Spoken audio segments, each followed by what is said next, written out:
정성호 더불어민주당 의원과 함께합니다. 어서 오세요. 네, 안녕하십니까. 2시간 뒤에 윤석열 대통령이 담화 발표하고 이어서 바로 기자회견을 갖습니다. 네. 기대하십니까? 아니 뭐 무슨 기대를 하겠습니까? 그게 뭐 하나를 보면 열을 안다고. 기대 안 하세요? 아니 무슨 기대를 하겠냐고. 지난 2년 반 동안 예. 대통령 취임하셔갖고 한 게 뭐 있습니까? 제가 좀 보기엔 딱 두 개예요. 뭐 뭔데요? 이재명 대표에 대한 정치 탄압, 정치보복 수사. 두 번째는 배우자 지키기. 그거 외에는 한 게 없는데 갑자기 뭐 또 개과천선 하셔갖고 국민을 위해서 뭘 하겠다. 그럼 기대할 수 있겠습니까 지금? 민주당이 지금 3대 요구 사항을 내놨어요. 네네. 대국민 사과하고 특검 수용하고 전쟁 중단하라. 네네네.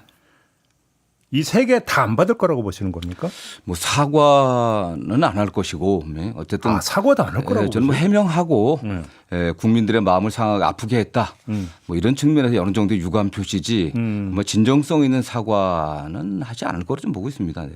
사과라고 하는 것이 본인의 잘못을 인정하고 반성하고 거기서 나오는 거 아니겠습니까? 그래야 진정성이 있는 건데 과연 그동안의 본인의 과거에 대해서 또 내가 뭘 잘못했는지 어떤 것이 국민들의 마음을 상하게 했는지 이런 거에 대한 인식이 저는 없다고 보고 있기 때문에요. 기대하기 쉽지 않다고 봅니다. 두리뭉술한 그냥 유감 표명 정도 네네. 하더라도 네네. 특검은 그냥 딱 끊을 거라고 보시고? 저는 뭐 역시 핵심이 조건 없는 특검 수용인데 뭐 조건을 붙여서라도 특검을 수용하면 그래도 최소한은 했다고 보겠지만 특검 수용할 가능성은 없어 보이고요. 저는 특검도 지금 일부에서는 뭐 김건희 여사 특검 얘기를 하는데 저는 뭐 김건희 여사 특검이 아니라 최상병 특검도 매우 중요하다고 생각합니다. 그래 왜요? 네. 아니 그 대한민국의 국방의 의무를 이행하기 위해서 군에 지원 입대했던 우리 해병 병사가 불의의 사고를 당한 거 아니겠습니까? 네. 그 사건의 수사 과정이 완전히 왜곡됐잖아요. 그 과정에서 대통령의 경로가 있었다. 그게 원인이 됐다고 하는 거기 때문에 저는 그 부분도 꼭 같이 밝혀야 된다고 보고 있습니다. 네. 그러면 지금 그 당 입장이 14일에 일단 그 김건희 특검법 번외 또 통과시키는 게 일단 지금 일정표 아닙니까? 네네. 그럼 이때도 최상병 특검법을 또 다시 처리를 해야 된다고 그렇죠. 보세요? 뭐 지금 어쨌든 김건희 여사 특검법이 우선이고 14일 날 지금 발의가 돼 있기 때문에 그날 뭐 상정을 할 것으로 보고 있고요.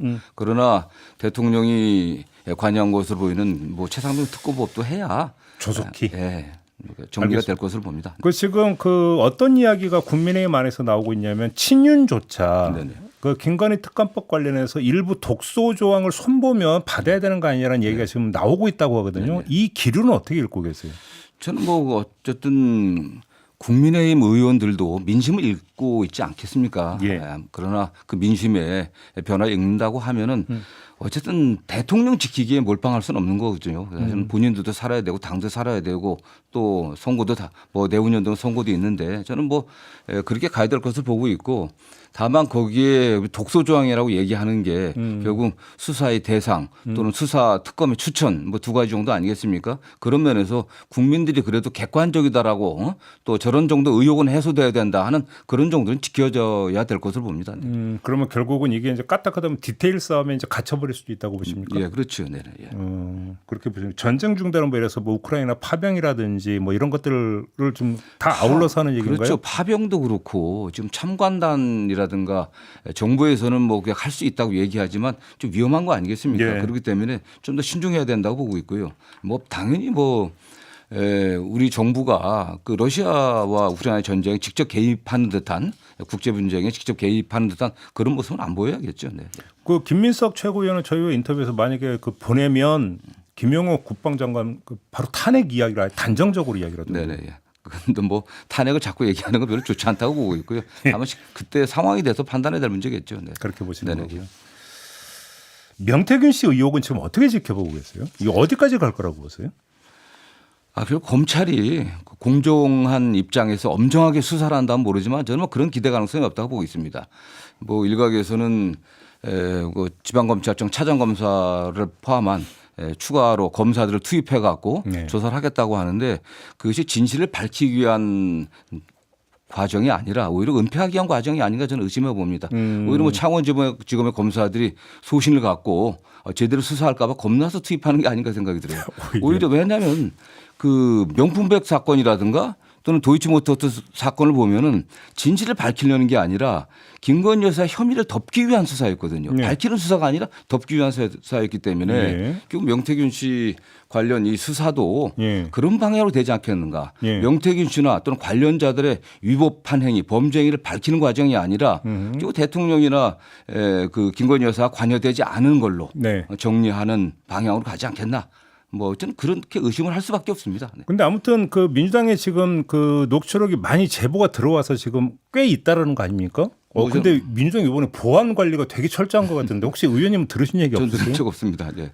다만 어쨌든 네. 지금 뭐 지금 조기 레임덕이 지금 보이고 있다는 얘기도 있지 않습니까? 네. 그다음에 명태균 씨도 2018년도 지방선거 및 보궐선거, 2020년도 지방선거, 2022년도 국회의원 선거, 대통령 선거, 그다음에 올해 국회의원 선거까지 굉장히 많은 여권 인사들을 만난 것 같아요. 그렇기 때문에 네. 그 과정에서 뭐 적지 않은 어떤 것들이 노출돼 있지 않겠나 하는 생각을 해봅니다. 네. 그래요. 근데 사실 이게 지금 국민의힘 그 인사들한테도 인터뷰할 기회가 있으면 질문을 드리고는 있는데 네. 이게 뭐 공천 개입, 당무 개입 여러 의혹들이 지금 켜켜이 쌓여 있는 상황이잖아요. 네. 그럼 이거는 대통령 부부의 문제이기도 하지만 한편으로는 국민의힘 당의 문제일 수도 있는 거잖아요. 네네. 근데 그러면 국민의힘이 한동훈 대표가 그렇게 강조하는 쇄신 의지를 가지고 얼마나 조사해서 그러면 이걸 진실을 밝혀내는 거 이것도 되게 중요한 과제 아닙니까? 네, 그렇습니다. 네. 근데 국민의힘이 지금 행보를 보이고 있다고 평가를 하세요? 뭐 지금은 왜냐 많은 분들이 지금 관여돼 있는 걸로 지금 뭐 손대기가 힘들다고 보세요? 힘들다고 보죠. 지금 뭐 도지사 공천에도 예. 개입했다는 얘기도 있고 그 예. 당시에 또 공천관리위원장하고도 통화했다는 그런 내용도 나오고 있고 하기 때문에 그렇지 않을 것으로 보고 있고요. 제대로 못할 것으로 보고 있고 저는 그렇기 때문에 창원지검의 수사검사들이 추가로 투입된 게 진실을 밝히는 게 아니라 오히려 이상한 내용들이 터져 나오는 것을 막고 오늘 사건을 좀 마무리하는 방향으로 덮는 방향으로 조율하기 위해서 예. 한 게 아닌가 하는 그런 의심을 해봅니다. 그렇게 돼서는 안 되겠죠. 근데 네. 근데 자 정당의 기능은 해법을 제시하는 기능이 있잖아요. 네네. 뭐 정치, 사회, 경제로 얽혀 있는 문제에 대해서 해법을 제시해서 국민들을 이쪽으로 가자라고 이제 어떤 메시지를 던지는 기능이 정치에서 되게 중요한 기능인데 네네. 지금 막 의혹이 쏟아져 나오는 건 좋은데 그럼 이것들을 어떻게 정리해서 어떻게 풀어야 될 것인가라고 하는 문제를 또 정당이 제시해 줘야 되잖아요. 네네. 근데 그게 그러면 유일한 해법이 특검이냐? 네. 일단 첫 번째 질문 이걸 드려보고 싶고 두 번째 민주당 안팎에서도 뭐 탄핵이다, 임기 단축 개혁이다, 뭐 하야다 이런 이야기가 막 나오잖아요. 네네. 이게 근데 당천에서 교통 정리가 안 된 것 같거든요. 네네. 이 점은 어떻게 교통 정리해야 되는지를 두 번째 질문을 해서 네.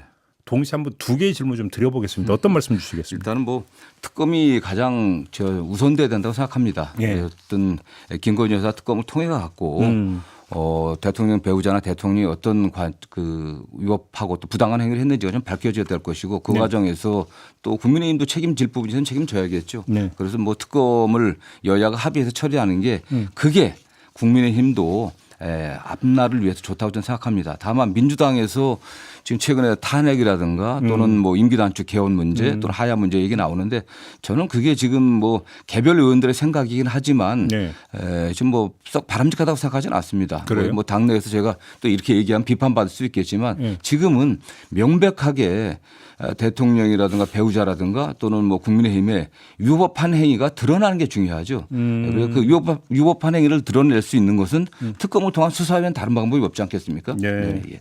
그런데 지금 예를 들어서 그 개혁신당의 허은하 대표 같은 경우는 공식적으로 기자회견을 통해서 임기단축 개헌을 얘기를 꺼냈잖아요. 네네. 그럼에도 불구하고 이걸 받을 필요는 없다, 논의할 필요도 없다 이렇게 보십니까? 저는 그 임기단축 개헌 문제는 결국 윤석열 대통령의 선택이 가장 중요하다고 생각합니다. 예. 왜냐하면 임기 5년의 대통령을 선출한 건 국민이거든요. 네. 국민이기 때문에 국회가 나서서 임기를 단축시키자고 하는 것은 여러 가지 헌법적인 문제도 있고 임기 단축 문제는 새로 개헌함에 있어서 임기를 늘리는 게 아니기 때문에 괜찮다고 얘기하는 분도 있지만 어쨌든 임기 5년의 대통령을 만든 건 국민이기 때문에 네. 저는 특검을 통해 갖고 사건의 진상을 밝혀내고 그다음 그러면서 수순이다? 국민들이 네. 이 사람의 임기를 5년 다 채우는 것은 바람직하지 않다. 헌정 중단이 있다고 하더라도 여기서 내려오게 하는 게 낫겠다고 하는 국민적 여론이 형성돼야 된다고 저는 보고 있습니다. 근데 이 질문을 드리는 이유가 또 했는데 또 거부권 행사하고 네. 재의결했는데 그 국민의힘에서 이탈표가 모자라면 또 패기고 무한 반복이기 때문에 저는 뭐 무한 반복되지는 않겠죠. 결국 국민의힘도 예. 뭐 그러다 보면은 내후년도 지방선거도 있고 그 다음 바로 대선입니다. 그렇기 때문에 국민의힘 의원들도 자기 개인의 정치적 생존 또 당을 생각하고 최소한 나라를 생각한다고 하면 저는 뭐 알겠습니다. 국민의 뜻을 받들 것으로 봅니다. 알겠습니다. 자, 이재명 대표에 대한 공직선거법 위반 사건 재판이 다음 주 이제 1심 판결이 나옵니다. 네, 그렇습니다. 좀 긴장 안 되십니까? 그 15일 날 그 공직선거법 위반이기 때문에 저는 네. 뭐 그건 무죄가 나올 거라 저는 확신하고 있습니다. 그래요? 예, 예. 그건 뭐 허위 사실이라고 볼 수도 없고, 예.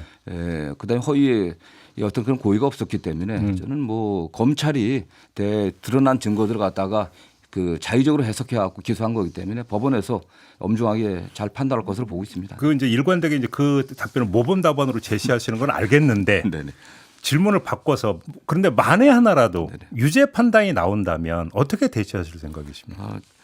저는 그 이번에 뭐 미국에서도 트럼프 대통령이 당선되지 않았습니까? 굉장히 많은 사법적인 문제가 있었지만 네 건이 기소가 됐죠. 연방 대법원의 기본적 입장은 딱 한마디로 요약한다고 하면 미국 국민들의 선택권을 갖다가 그런 걸로 박탈할 수는 없다라고 하는 겁니다. 국민 주권주의가 최우선 아니겠습니까? 네. 예, 저는 뭐 그런 측면에서 판사들도 신중하게 판단할 것으로 보고 있습니다. 그 1심 선고할 때 그 생중계하자라는 주장을 어떻게 생각하세요? 저는 지금 생중계 사례가 박근혜 대통령하고 이재명 대표의 경기도지사 시절의 대법원 판결이었습니다.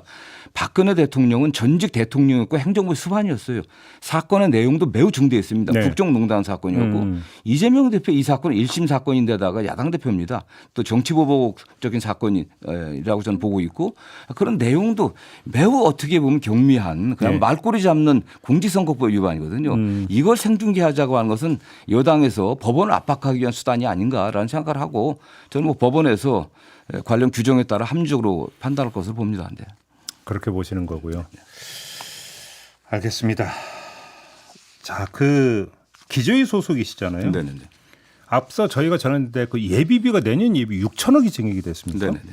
근데 뭐 이제 최상목 경제부총리 답변 보니까 대통령 그 외교 연관지어서 답변 이걸 어떻게 평가를 해야 되는 겁니까? 말이 안 되는 얘기죠. 대통령의 해외 순방이라고 하는 것이 갑자기 불시되는 게 아닙니다. 예. 1년 정도 전부터 그 상호 간에 두루 논의가 돼 갖고 일정이 잡히는 거거든요. 거기에 들어가는 비용들은 외교부에 일반 예산으로 들어가야 되는 게 맞습니다. 그다음에 그거와 또 감염병 대책을 세운다고 얘기를 했는데 굉장히 우스운 게 복지부와 질병관리청의 감염병 지원책의 예산은 다 삭감을 해버렸어요.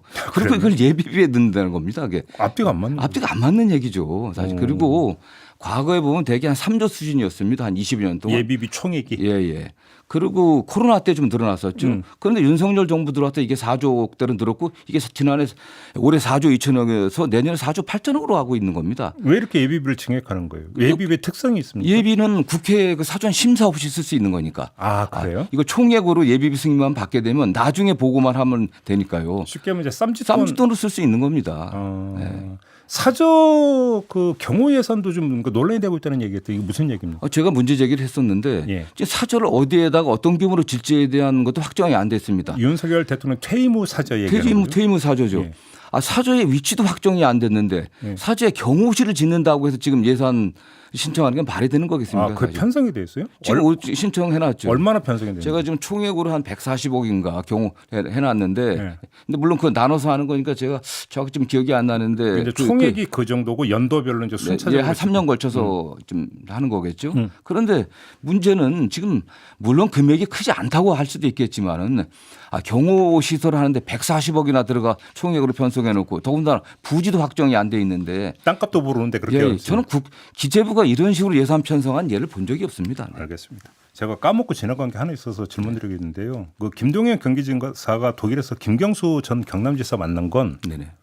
의미 부여가 돼야 되는 만남이라고 보십니까? 어떻게 보십니까? 저는 그냥 뭐 그 서로 아는 사이에서 네. 또 자연스럽게 만난 게 아닌가 생각하고요. 예. 서로 뭐 외국에 가시는 위로도 하시고 또 여러 가지 그냥 이렇게 편안하게 하신 거지. 언론은 이재명 대표 그 1심 선고를 앞두고 왜 이 시점에 만났느냐 여기서 이제 두 분 다 정치 오래 하신 분인데 그렇게 뭐 오해받으려고 그렇게 하는 분들이 아니죠. 두 분 다 에버트 재단 초청으로 가 있는 거 같은 거거든요. 네. 언론 보도는 꿈보다 해몽이다. 네. 예. 알겠습니다. 오늘 말씀 여기까지 들어야 될 것 같네요. 고맙습니다, 의원님. 네, 감사합니다. 네, 더불어민주당의 정성호 의원이었습니다.